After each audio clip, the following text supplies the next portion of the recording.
Sir నిన్న చూస్తే జగన్‌కి బాగా తరలివచ్చిన జనం మీద మీ అభిప్రాయం ఏమని అంటారు? అంటే అన్ని ఆంక్షలు పెట్టినా జనం వచ్చారనే చెప్తారు. నేను మొన్న కూడా మీ ఛానల్లోనే చెప్పాను నేను. సముద్రంకొచ్చే కెరటాలను ఆపడం ఎంత కష్టమో, అసలు ఎలా సాధ్యపడదో, అలా ప్రజాస్వామ్యంలో ప్రజానాయకుడైన జగన్మోహన్ రెడ్డికి స్వచ్ఛందంగా తరలొచ్చే జనాలను ఆపడం మీ వల్ల కాదు. దానికి ఎన్ని బారికేడ్లు పెట్టుకున్నా, ఎంతమంది అడిషనల్ ఎస్పీలను పెట్టుకున్నా, ఎంతమంది డీఎస్పీలను పెట్టుకున్నా, ఎంతమంది సీఏ, ఎస్ఐలను పెట్టినా, ఎంతమంది కానిస్టేబుల్ని కాకపోతే బెటాలియన్ డిప్లాయ్ చేసినా జరగని పని.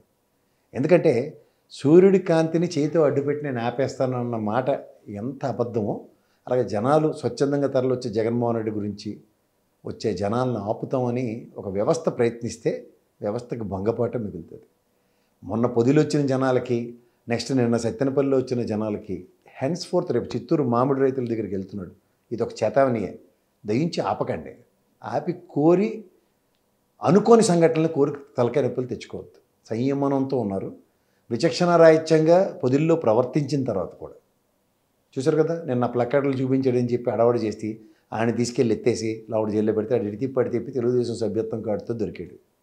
రెండోది, మీరు ఒక నేను ఎప్పుడు చెప్తుంటాను, అలా గంగతో రాంబాబు సినిమాలో బ్రహ్మానందం గారితో ముందు రోజు కథలు చెప్పించి చిన్నప్పుడు చూడండి నాన్నమ్మ తాతమ్మ మన పిల్లలు పడుకోకపోతే రాత్రి కథలు చెప్పి పడుకోబెట్టినట్టు ఆ తపేల ఛానల్లో అడ్డమైన చెత్త ప్రజలకు నూరు పోసి తెల్లారి సకలు జగన్మోహన్ రెడ్డిని వేరే విధంగా పోర్ట్రేట్ చేద్దామంటే సాక్షి ఛానల్ అక్కడ టెలికాస్ట్ కాకపోవచ్చు, కానీ ఇది ఇవాళ గూగుల్ అండ్ యూట్యూబ్ యుగం. మీరందరూ ప్రొఫెషనల్ జర్నలిస్టులు కాదు, మీరందరూ పెయిడ్ ఆర్టిస్టులు.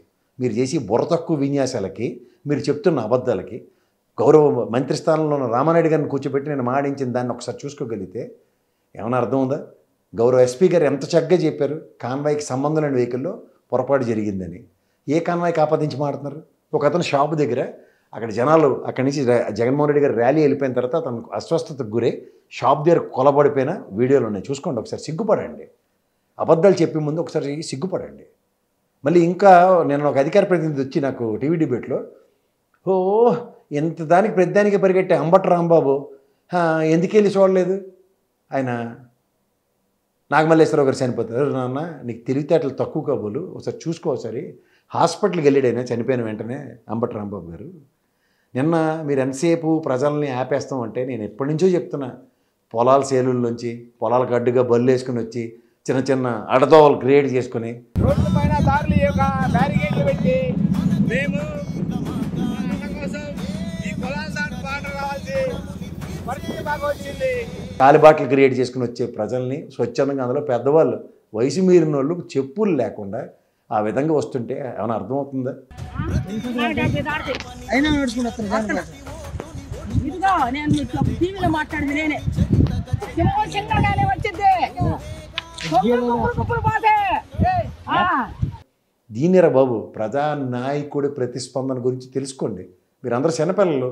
రామారావు గారి ప్రపంచం నాకు తెలిసి ఓన్లీ చంద్రబాబు గారికి తెలుసు, ఎందుకంటే అప్పుడు కాంగ్రెస్లోంచి వేరే దృష్టితో చూసేవారు కాబట్టి. అంచేత మీ దృష్టితో మీరు చూడడానికి ఇప్పుడు మీకు అన్నీ గాంధార్లాగా కళ్ళకు గంతలు కట్టుకున్నారు. ఎందుకంటే మీ ప్రజానాయకుడైన రామారావు గారిని మీరు మర్చిపోయారు.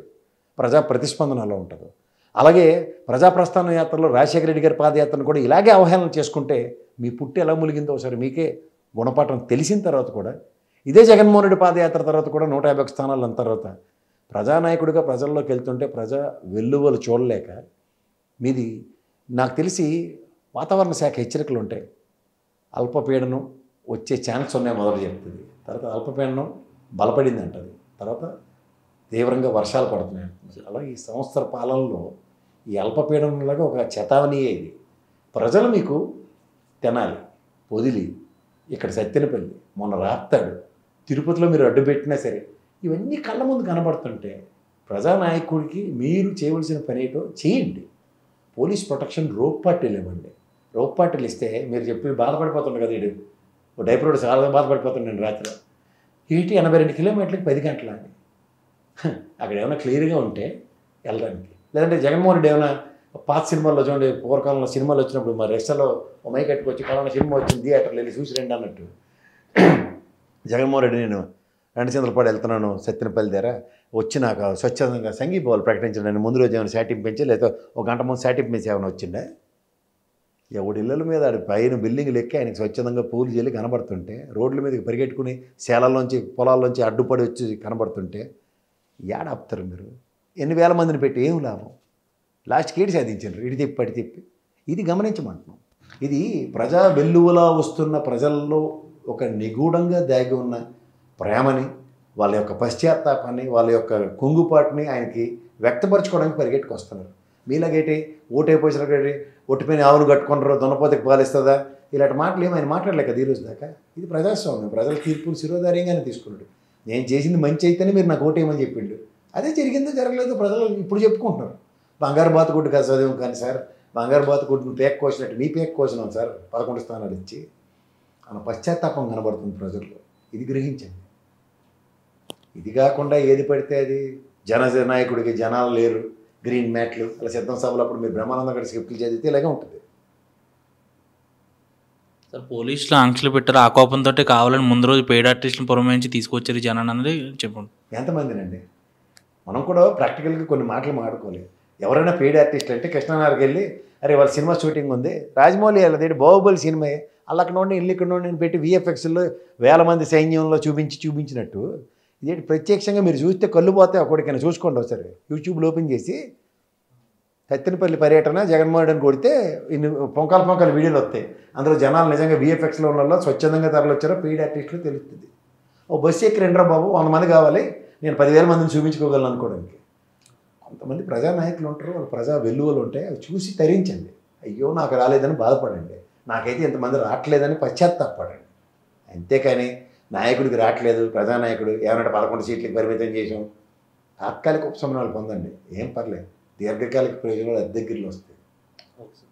సార్ చెవిరెడ్డి గారు అరెస్ట్ ఎలా చూడాలంటారు?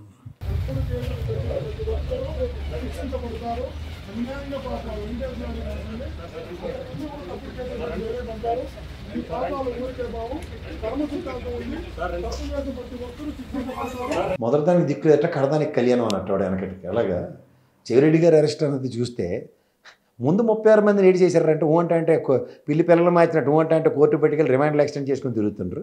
ఈయనేమో కొలంబో పారిపోతున్నాడు అని ఒక ఫాల్స్ నేరేషన్స్ ఇచ్చారు. ఏమైనా 41 ఇయర్ నోటీస్ ఇచ్చారా? నువ్వు రా ఎంక్వైరీకి పిలుస్తుంటే రానని ఏమైనా చెప్పాడే? నిన్నే కదా పొద్దుల్లో ఆయన వెనకాల నిలబడి జగన్మోహన్ రెడ్డి వెనకాల నిలబడింది ఆయనే కదా ప్రకాశం జిల్లా ఇన్ఛార్జిగా.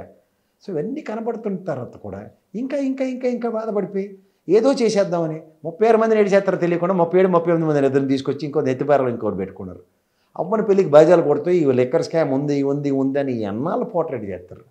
ఏమైనా తిరుపతి ఆ పరిసర ప్రాంతాల్లో ఇప్పుడు మీలాగా ఏమైనా లెక్కర్ సిండికేట్లు ఏమైనా చెవిరెడ్డి భాస్కర్ రెడ్డి ఆధ్వర్యంలో నిర్వర్తించబడ్డాయా, లేకపోతే ప్రభుత్వమే అబ్కారీ వ్యవస్థతులుగా లెక్కర్ షాపులు నడిపించిందా? ఈ రెండింటికి అర్థం పరమార్థం తెలియకుండా చెవిరెడ్డి భాస్కర్ రెడ్డి లెక్కర్ స్కామ్ అంటే ఏమైనా అర్థం ఉందా? ప్రభుత్వం నిర్వర్తించిన ఒక కార్యక్రమం ఏది? లెక్కర్ ప్రభుత్వం వ్యాపారం చేసింది, 1,103 కోట్ల రెవెన్యూ వచ్చింది. దాంట్లో ఏం చెప్పింది? చిన్న లాజిక్ చెప్దాం. లెక్కర్ షాపులో మద్యం అమ్మారు, వెరీ గుడ్. స్పిరిట్ కొందవరు ప్రభుత్వం, ధర నిర్ణయించింది ఎవరు? ప్రభుత్వం. స్పిరిట్ ఎంత కొన్నారు? 27 రూపాయలు 70 పైసలకు కొన్నారు. 150 రూపాయలు 200 రూపాయలు లెక్కర్ అమ్మారు. ఆ మిగిలింది ప్రాఫిట్ ఎక్స్చెక్కర్కి వస్తుందా, నీ జేబులోకి వెళ్తుందా? నీకు ఈ తపెల్లలు చెప్పి ఛానల్లో చెప్పి న్యూస్ కరెక్ట్ అనుకుంటే ఇలాగే ఉంటుంది. ఎక్స్చెక్కర్కి 1,103 కోట్లు వచ్చింది. గత ప్రభుత్వం కన్నా 34,000 కోట్ల అదనంగా సంపాదించింది. దీనివల్ల నేను కాదు అనితమ్మే చెప్పింది, గౌరవ హోంమంత్రి స్థాయిలో ఉంది వాళ్ళ ఆవిడ. ఏంటి చెప్పింది ఆవిడ? మీరు మందు తాగితే ఆ డబ్బులు అమ్మఒడి ఇచ్చాడని. మరి అదే కదా ఎక్స్చెక్కర్కి సంపద సృష్టి అంటే అదే కదా. సంపదను సృష్టించినప్పుడే సంక్షేమం చేయగలుగుతావు. ఆ పని జగన్మోహన్ రెడ్డి చేసాడు, ఒప్పుకున్నారు కదా. కానీ ఇప్పుడు ఆ పని చేయకుండా సిండికేట్లకు ఇచ్చి మీరు పెట్టుబడిదారీ వ్యవస్థను పోషించుకుంటారు. అందుకే కదా 14% కమిషను ఎవడైతే లెక్కర్ షాప్ ఉందో ఆడికి, బ్రాండ్ల మీద వచ్చినట్లు కమిషన్లు మీకు, కోళ్ళు చుట్టుపక్కల కోళ్ళు అమ్మితే రేట్ ఎంత, ఇలాంటివన్నీ బాధలు పడుతుంది, తెప్పలు పడుతుంది మీరే కదా. కానీ చెవిరెడ్డి భాస్కర్ రెడ్డిని అరెస్ట్ చేసామని తృప్తి పడండి. ఎందుకంటే జగన్మోహన్ రెడ్డి యాత్రకి వెళ్ళి అక్కడ చూసిన జనప్రపంచం మీద డిస్కషన్ అవ్వకుండా చెవిరెడ్డిని అరెస్ట్ చేశారట. ఇంక వెళ్ళేది మధ్యలో ఆడవాళ్ళు కొడాలనే అన్నట. కొలంబోకి వెళ్ళిపోతాడు, ఏడపట్టిన బాబు మీకు తెలిసో తెలీదో కలకత్తాలో పెట్టారట. ఊరాడికి పాస్పోర్ట్ లేదురా ఫస్ట్. రెండోది కొలంబో వెళ్ళడానికి ఎవడన్నా కలకత్తా వెళ్తాడు. కొలంబో పోటీ చెన్నై నుంచి దగ్గర పోతాడు, లేదా పాస్పోర్ట్ లేనాడు నిజంగా పారిపోవాలంటే స్పీడ్ బోట్ ఏది వేసుకుని అలా పుష్ప సినిమా చూడమంటాడు నేను పోతాడు ఎవడన్నా. అలా కాకుండా కొలంబో వెళ్ళడానికి కలకత్తా వెళ్ళాడు. యూఆరే చిల్ల బుడంకాయకి అందరికీ సోషల్ మీడియా చెప్తే ఇలాంటి పనికిమాల వార్తలే ఉంటారు. ముందరి పాస్పోర్ట్ ఉందో లేదు చెక్ చేసి ఒకసారి చెప్తే అలా పాస్పోర్ట్ ఉందట పారిపోతాడు. రెడ్ కార్నర్ నోటీస్ ఇచ్చాం. రెడ్ కార్నర్ ఇచ్చాను, ప్రవీణ్ రావుకి దిక్కులేదు ఎక్కడ. తీసుకెళ్ళి కుష్టప్పం కబుర్లు చెప్తారు రాత్రి.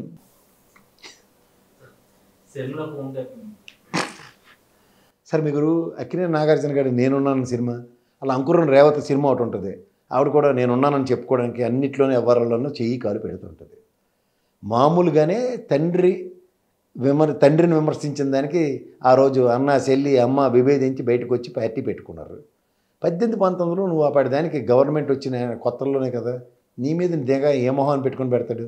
జగన్మోహన్ సాపర్యానికి ఆయనకున్న ధైర్యానికి మీ ఆయన నువ్వు కలిపి ఆ గన్నులన్నీ మాకు ఇచ్చిండంటేనే మొహమ్మద్ ప్యాండిల్ చేయాలి గెటౌట్ అని చెప్పాడు. అప్పటిదానికి నీకు ట్యాపింగ్ ఎందుకు? నీకట పార్టీ పెట్టేసిందట, ఫండ్లు అంతా ఇచ్చేస్తట ఆపేసాడు. పార్టీ ఎప్పుడు పెట్టినావు, ఎప్పుడు ట్యాపింగ్ల గురించి మాడుతున్నాను? 18-19 సంవత్సరం ఉంది. అసలు నాకు తెలియకొడుతాను. అలా ఛానల్లోనే డబ్బులు ఇస్తారని నేను చూపించారు, తర్వాత చూపించలేదు అని చెప్పిన దానికి మీకు ఈ సోషల్ మీడియా వాళ్ళకి ఎవరైనా డబ్బులు ఇస్తారు సార్? అంటే అమ్మి గురించి తెగడుతున్నారు వాళ్ళు. కాంగ్రెస్ వాళ్ళు మొహమ్మద్ ప్యాండిల్ చేయాలి, ఇది అమ్మి మాకొద్దు, ఈ అమ్మి చేయటి కాదని. ఫస్ట్ టైం కాంగ్రెస్ పార్టీ జాతీయ స్థాయి పార్టీ ఉండి రాష్ట్రంలో పరిపాలిస్తున్న పార్టీని విభేదించాలి, కానీ ఇంకా జగన్మోహన్ ఇప్పుడు ఆడించుకుంటుందంటే దేనికంటే చేస్తుంది రాజకీయం? నాకు అర్థం కాదు. ఏటి తెలియని ఆవిడ తీసుకొచ్చి రాజకీయాలు అప్పచెప్పి చెట్టు పేరు చెప్పి కాయలు అమ్ముకున్నట్టు మా నాన్న పేరు చెప్పి ఇంకా రాజకీయాలు చేస్తామంటే ఎవరైనా నమ్ముతారు? అది నాకు తెలిసి బట్టి విక్రమార్క సార్ రాజశేఖర రెడ్డి గారి ప్రతిరూపం చెప్పాలంటే ఇంకా పంచికట్టు బట్టలు అలాగే వేసుకుంటాడు ఆయన. ఆయనే షర్మిలమ్మను పుష్టీకరించలే ఇక్కడ పార్టీ పెడితే యాడ్ని తెచ్చి మాడతారు వీళ్ళందరూ, ఏడ మాడతారు. ఒక టాస్క్ డిప్లాయ్ చేసిన దానికి ఇక్కడ కేసీఆర్ని తిట్టడానికి, ఇక్కడ జగన్మోహన్ రెడ్డి తిట్టడానికి తప్ప నీకు ఇదేదైనా ఒక పర్సనల్ ఎజెండాలతో చేసే పనులే తప్ప పార్టీ పరంగా చేస్తున్న ఎజెండా ఏమైనా కనబడుతుందా మీకు? ఇక్కడ వీళ్ళు బీజేపీ వాళ్ళని అనుమానించారట, పిలిచారట.